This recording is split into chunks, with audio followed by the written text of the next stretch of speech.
রাজ্যে আসতে চাইছেন বিনিয়োগকারীরা, বাড়ছে শিল্পের সম্ভাবনা। রাজ্যের শিল্প এবং বাণিজ্য ক্ষেত্রের একাধিক প্রকল্পের খতিয়ান তুলে ধরে জানালেন শিল্প এবং বাণিজ্য দপ্তরের মন্ত্রী শান্তনা চাকমা।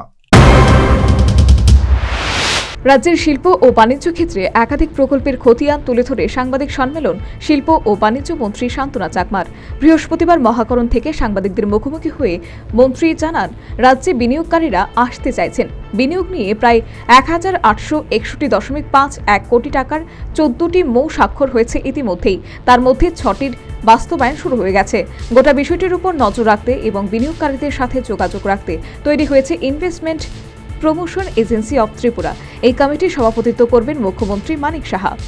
বাণিজ্য দপ্তরকে ব্যবসার ক্ষেত্রে বিশেষ করে আরো যাতে ডেভেলপ করতে পারি, তো তার জন্য একটা কমিটি গঠন করা হয়েছে, যেটা লাস্ট আমাদের ক্যাবিনেট মিটিং, সেই ক্যাবিনেট মিটিংয়ে কমিটি গঠন করা হয়েছে। মন্ত্রী শান্তনা চাকমা আরও জানান, ডুকলিতে 4.18 একর জমিতে তৈরি হচ্ছে ইউনিটি মল। স্পেশাল ইকোনমিক জোন হিসেবে প্রতিষ্ঠা পাবে সাবরুম। বাড়বে বাণিজ্য।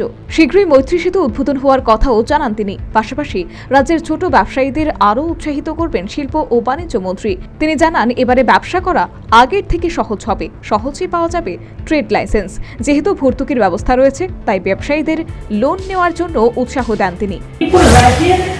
যারা বিভিন্ন ব্যবসার ক্ষেত্রে এগিয়ে আছেন এবং ব্যবসার সঙ্গে যুক্ত আছেন, তাদের ক্ষেত্রে এটা একটা বড় বিষয় যে ভর্তুকির মাধ্যমে অনেকে সুবিধা পান, অনেকেই সেটা নিতে চান না। আমি বলবো আপনারা নিন, যে আমাদের সরকার সুযোগ করে দিয়েছে, তার জন্য আপনারা সেটাকে কাজে লাগান, এবং কাজে লাগালে আমি মন থেকে যে কাজটা করা যায় সেটা অবশ্যই সাকসেস করা যায়।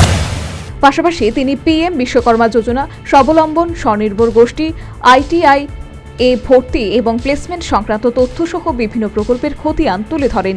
রাজ্যে 4টি ব্লকে পেট্রোলিয়াম এক্সপ্লোরেশনের লাইসেন্স ও একটি ব্লকে মাইনিংয়ের লাইসেন্স দেওয়া হয়েছে বলে জানান শান্তনা চাকমা। শিল্প ও বাণিজ্য মন্ত্রীর দাবি, প্রাকৃতিক সম্পদের উপর ভর করে ত্রিপুরার অর্থনীতি আরও শক্তপোক্ত হবে।